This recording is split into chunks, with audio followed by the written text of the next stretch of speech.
Assalamualaikum warahmatullahi wabarakatuh. Kami dari kelompok 3 akan mempresentasikan mengenai materi komunikasi pada mata kuliah Hubungan Masyarakat dan Keprotokolan. Berikut ini anggota kelompok kami, yaitu yang pertama, Ertanti Windasari, yang kedua, Finda Hurafi Ayun, yang ketiga, Hanimatul Nur Fitria, yang keempat, Hosi Zora Arianti, yang kelima, Leli Nurrahmadewi, yang keenam, Laini Rohmalia, yang ketujuh, Mariza Agustina, dan yang kedelapan, Simon Sahat.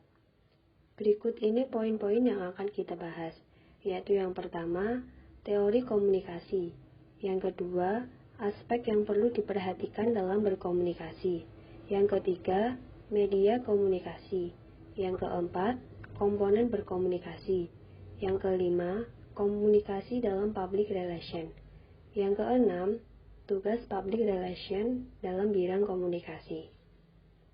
Dan berikut ini penjelasannya. Ya, selamat siang.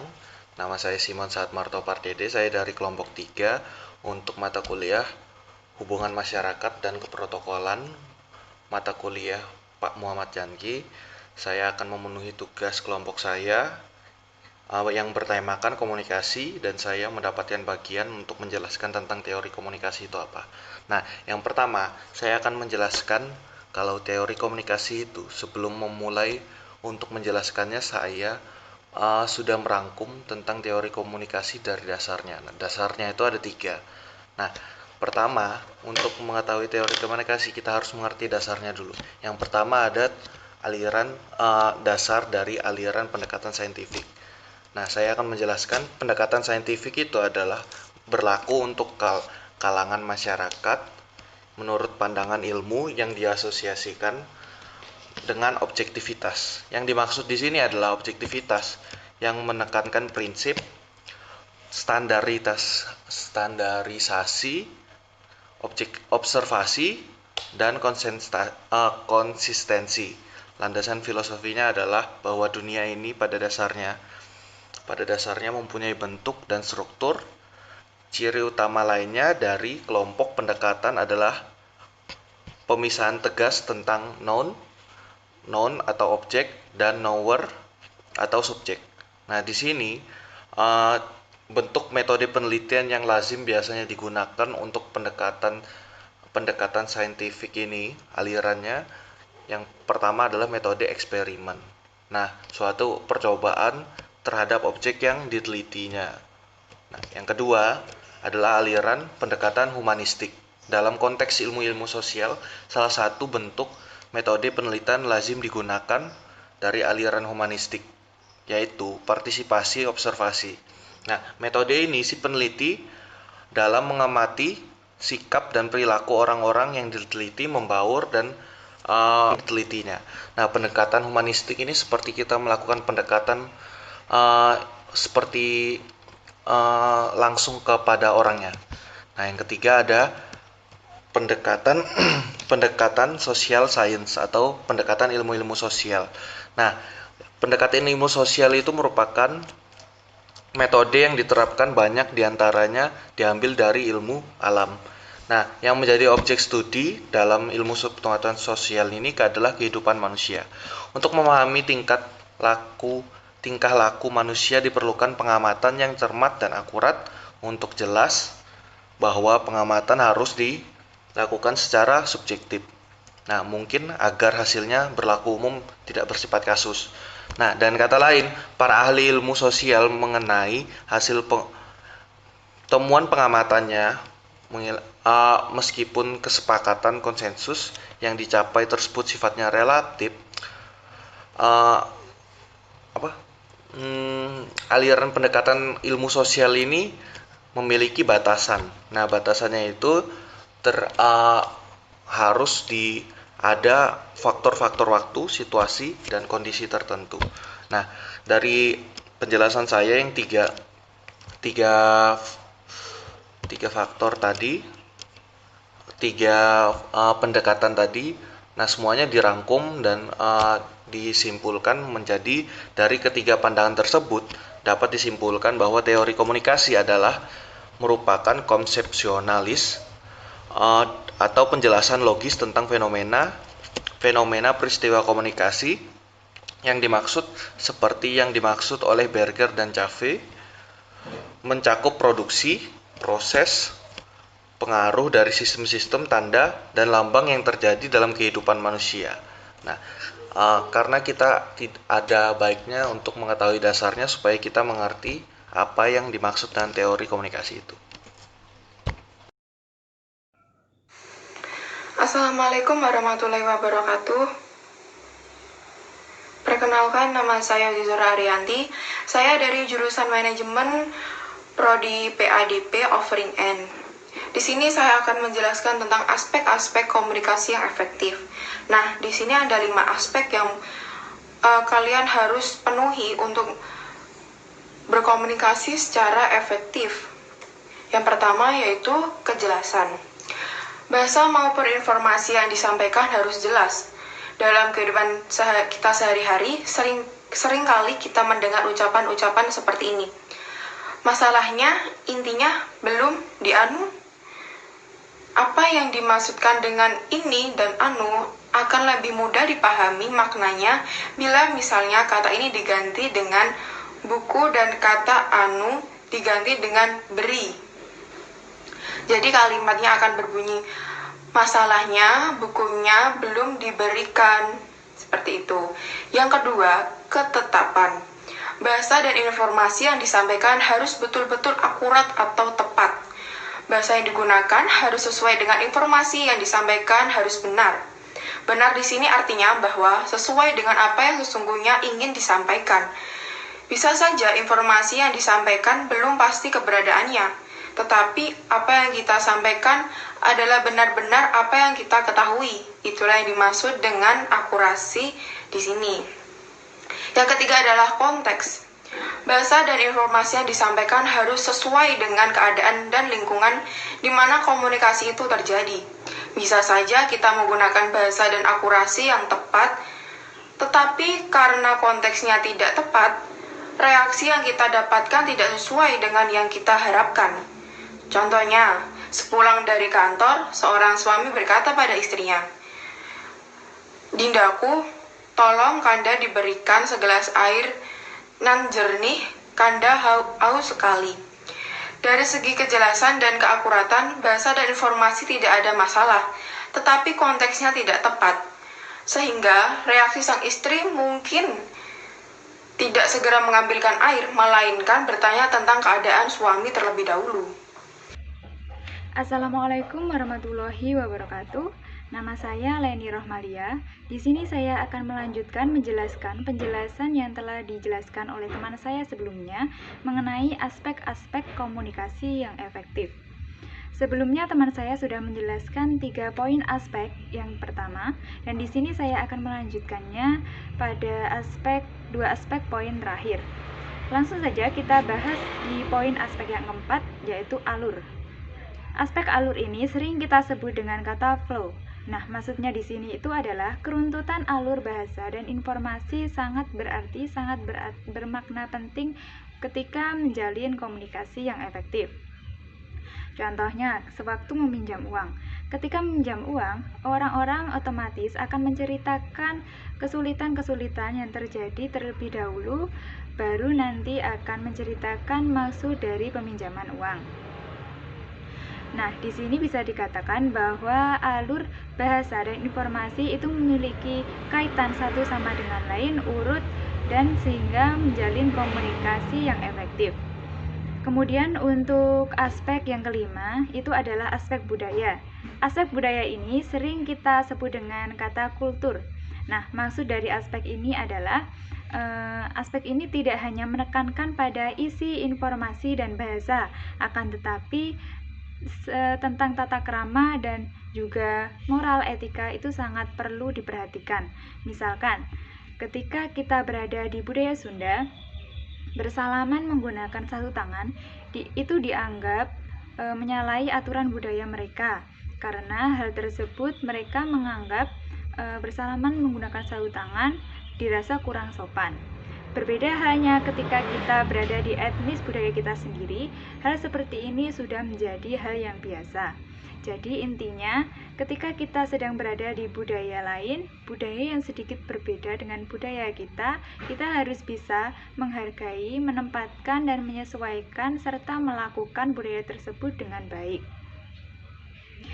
Selain dari kelima aspek yang telah kami jelaskan, ada juga beberapa kaidah atau aturan yang perlu diperhatikan ketika sedang berkomunikasi.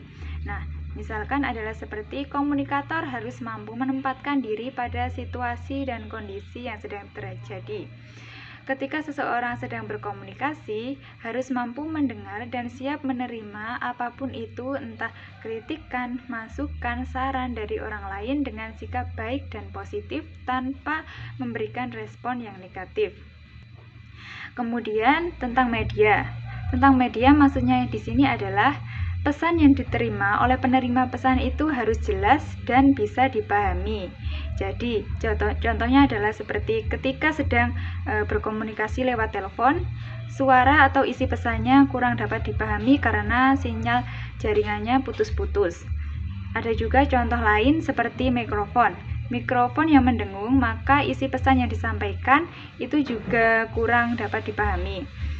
Nah, hal ini berakibat penerima pesan sulit memahami isi pesan.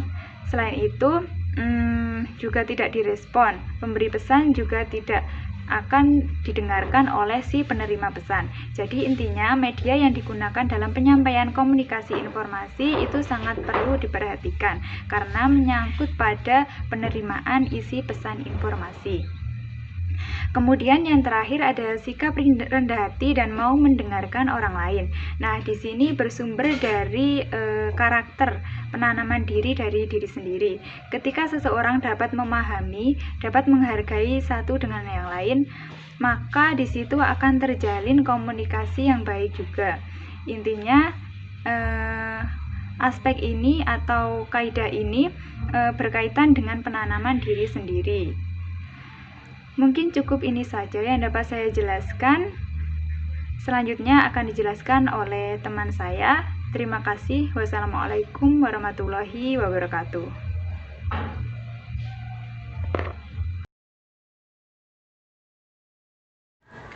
Assalamualaikum warahmatullahi wabarakatuh. Perkenalkan, nama saya Lalin Rahmadianingrum. Saya di sini akan menjelaskan tentang media komunikasi.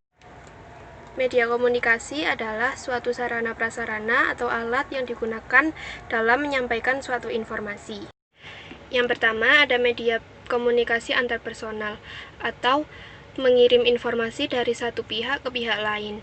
Biasanya dalam media ini menggunakan media surat ataupun telepon. Namun seiring perkembangan zaman, orang cenderung menggunakan aplikasi chat seperti WhatsApp ataupun yang lainnya. Yang kedua, ada media komunikasi yang melibatkan lebih dari 15 orang. Media ini biasanya menggunakan seminar, di mana satu orang berbicara, lalu yang kemudian menyampaikan pendapat. Yang ketiga, ada media komunikasi yang melibatkan lebih dari 150 orang. Media komunikasi ini biasa disebut rabar ataupun rapat besar. Dalam media komunikasi ini, satu orang informan duduk di podium atau di tempat tertentu, lalu kemudian hadirin yang hadir menyimak. Yang keempat adalah media komunikasi yang digunakan ketika jumlah massa ataupun orang yang hadir tidak terbatas. Media komunikasi yang digunakan saat ini adalah media massa. Contoh media massa yang adalah televisi, koran, radio, seperti itu. Aliza Agustina. Di sini saya akan melanjutkan pembahasan kelompok saya yang sebelumnya, yaitu pembahasan yang selanjutnya adalah komponen-komponen dalam komunikasi. Nah, komponen-komponen dalam komunikasi itu yang pertama adalah komunikator atau sumber atau pengirim pesan. Nah, komunikator sendiri adalah seseorang yang mengirimkan pesan. Terdapat beberapa faktor dalam diri komunikator yang menentukan efektivitas komunikasi, yaitu sikap positif komunikator dan pemilihan berbagai simbol penuh makna yang mana bergantung pada sasaran dan situasi saat berkomunikasi. Jadi yang dimaksudkan di sini tuh sikap positif komunikator harus bisa mengerti situasi. pada saat menyampaikan pesan. Terus berbagai simbol penuh makna seperti bahasa tubuh, mimik wajah, dan lain sebagainya. Untuk menjadi komunikator yang baik, terdapat beberapa hal yang harus dipertimbangkan. Di antaranya yaitu mengenali siapa lawan bicara kita, pesan yang akan disampaikan, alasan menyampaikan pesan, dan tanggapan apa yang diinginkan. Jadi kita sebelum berbicara kepada orang lain, sebelum menyampaikan pesan kepada orang lain, kita harus mengerti dulu sasaran berbicara kita itu terhadap siapa. Yang selanjutnya adalah pesan atau message. Pesan adalah informasi yang akan disampaikan kepada communicate atau penerima pesan atau khalayak sasaran. Suatu pesan dapat berisi pesan-pesan verbal maupun pesan non-verbal seperti pesan tertulis. Pesan harus dapat dikemas dan disampaikan dengan baik agar komunikasi dapat berjalan sesuai dengan keinginan. Jadi seorang komunikator harus pandai untuk meringkas suatu pesan dan menggunakan bahasa yang mudah dimengerti oleh penerima pesan. Selanjutnya yaitu encoding. Encoding adalah proses mengambil pesan dan mengirim pesan ke dalam sebuah bentuk yang dapat dibagi dengan pihak lain. Informasi yang akan disampaikan harus dapat di-encode atau dipersiapkan dengan baik. Nah, di sini encoding itu seperti proses kita menyiapkan kalimat yang akan kita sampaikan. Seperti misalnya kita akan berbicara kepada khalayak umum. Kita di sini mempersiapkan kalimat-kalimatnya, itulah yang disebut encoding. Nah, yang selanjutnya yaitu media atau saluran komunikasi atau channel. Media atau saluran komunikasi adalah wadah yang digunakan untuk mengirimkan pesan. Jenis pesan yang akan disampaikan dapat membantu untuk menentukan media atau saluran komunikasi yang akan digunakan, seperti pesan berita. Nah, itu akan dibutuhkan sebuah channel seperti saluran televisi.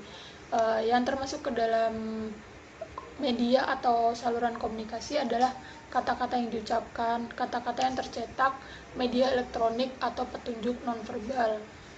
Dalam komunikasi modern seperti saat ini itu seperti radio, televisi, internet, YouTube, dan lain sebagainya.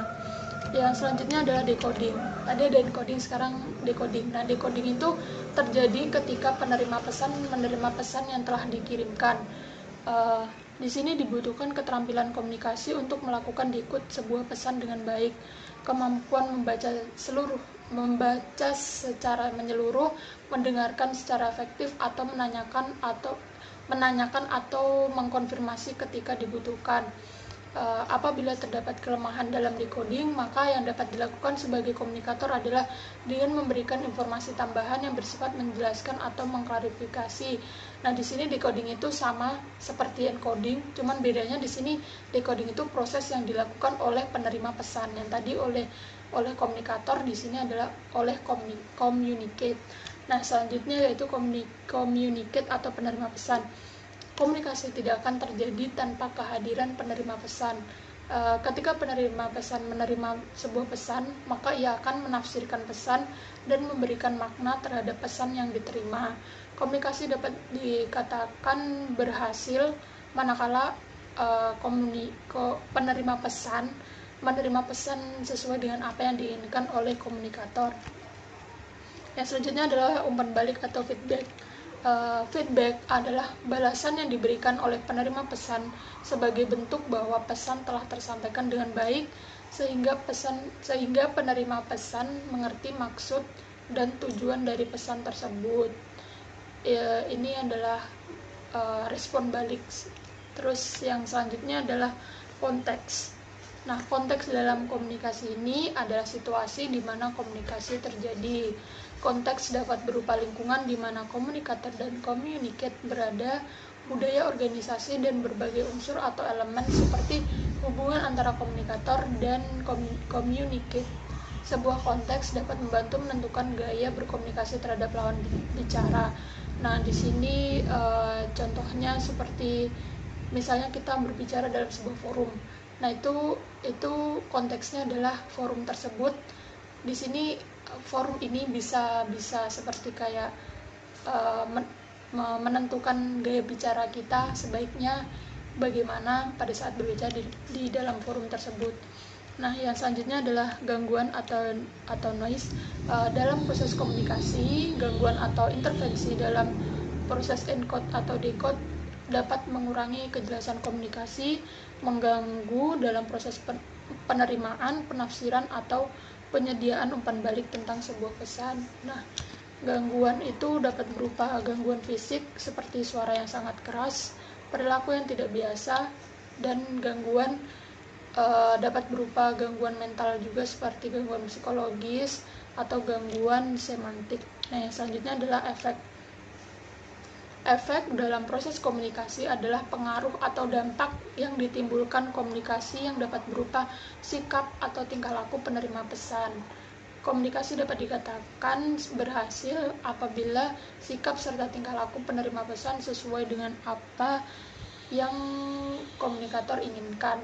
Nah, contohnya ini seperti misalnya komunikator memberikan sebuah pesan bahwa di sebuah gedung A terjadi kebakaran. Nah, efek di sini adalah maksudnya bagaimana penerima pesan tersebut bereaksi setelah mendapatkan pesan dari komunikator tersebut.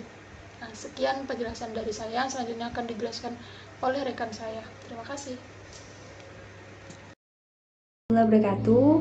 Saya Findah Rofi Ayun. Saya di sini akan melanjutkan penjelasan mengenai komunikasi dalam public relation. Komunikasi dalam realisasinya terpapar dalam kegiatan public relation. Artinya, public relation membutuhkan komunikasi untuk merealisasikan kegiatannya. Dan hal yang terpenting bagi public relation adalah melaksanakan tugas dan juga fungsinya adalah membangun atau melaksanakan hubungan komunikasi ke dalam maupun keluar. Hubungan komunikasi ke dalam yang dimaksud di sini adalah membina hubungan komunikasi antara pimpinan manajemen dengan karyawannya, atau juga membina hubungan komunikasi antara pimpinan manajemen dengan pemilik perusahaan, atau juga sebaliknya.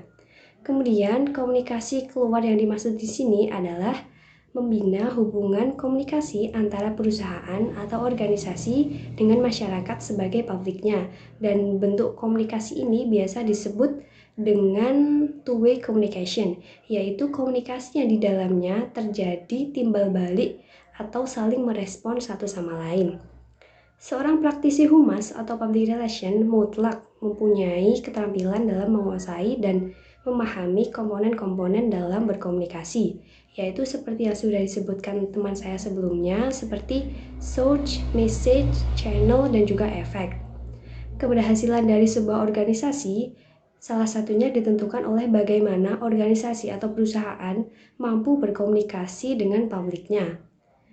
Public relation diharapkan menjadi sumber informasi yang akurat dan mendukung manajemen perusahaan dalam menciptakan kesan atau citra positif dari publiknya, atau menciptakan kesan atau citra positif di masyarakat.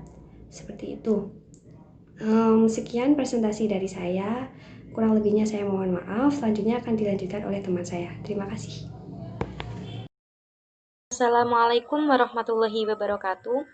Perkenalkan, nama saya Ertanti Mindasari. Di sini saya akan menjelaskan tentang tugas-tugas public relation. Yang pertama yaitu mengevaluasi kekuatan dan kelemahan perusahaan atau organisasi. Yang dimaksud di sini adalah mengevaluasi baik perusahaan itu sendiri ataupun perusahaan saingan, juga ancaman dan peluangnya, serta mendiagnosis masalah-masalah yang dapat dipecahkan melalui saran-saran public relation. Yang kedua yaitu memberi nasihat kepada pihak manajemen semua tingkatan. Dilakukan terutama melalui perkembangan intern dan ekstern yang mungkin dapat mempengaruhi reputasi perusahaan atau organisasi dalam hubungan dengan kelompok lain yang menjadi sasaran komunikasi perusahaan atau organisasi tersebut. Yang ketiga adalah menjadi ahli depositor. Kenapa menjadi ahli depositor? Karena harus mengetahui semua aspek komunikasi perusahaan dengan cara mempertahankan para ahli, baik yang sudah masuk ataupun yang baru masuk. Yang keempat adalah membuat kontak dengan para pengambil keputusan ekstern yang penting. Selain itu juga membuat kontak dengan para pencetus ide dan sumber-sumber inovasi lainnya. Dan yang kelima adalah memastikan arus informasi yang efektif untuk kelompok masyarakat yang terpilih. Karena untuk memanfaatkan saluran-saluran komunikasi yang cocok digunakan mereka, baik melalui surat kabar, buku, majalah keluarga, televisi, radio, brosur, wawancara, dan lain sebagainya. Demikian penjelasan dari saya. Wassalamualaikum warahmatullahi wabarakatuh. Assalamualaikum warahmatullahi wabarakatuh. Saya Hanimatul Fitria. Di sini saya akan melanjutkan tentang tugas-tugas public relation. Selanjutnya nomor 6 adalah membentuk komisi-komisi riset untuk proyek khusus. Jadi tujuannya adalah agar dapat menentukan situasi dan masalah serta mengukur efektivitas dari public relation. Yang nomor 7 adalah mengevaluasi masalah-masalah dan aktivitas public relation. Tujuannya adalah agar dapat memberikan laporan-laporan yang teratur pada pihak-pihak manajemen. Yang selanjutnya adalah nomor 8, yaitu merencanakan dan memanage kegiatan-kegiatan delegasi perusahaan atau organisasi, misalnya pameran, kunjungan, dan pertemuan. Selanjutnya nomor 8 adalah membantu bagian-bagian lain dengan menganalisis masalah-masalah komunikasi, yaitu dengan cara bekerja sama untuk menangani masalah-masalah yang telah ditentukan dengan cara menulis dan menerbitkannya serta memberikan solusi-solusi dan keterangan-keterangan baik melalui audio, visual, dan sarana lainnya. Dan yang terakhir adalah memastikan seluruh perusahaan atau organisasi dan tidak melakukan tindakan yang mengakibatkan pencemaran nama baik atau rusaknya citra perusahaan. Jadi di sini tuh kita dituntut untuk menjaga etika dan mentaati aturan-aturan yang ada di perusahaan agar citra perusahaan tetap terjaga.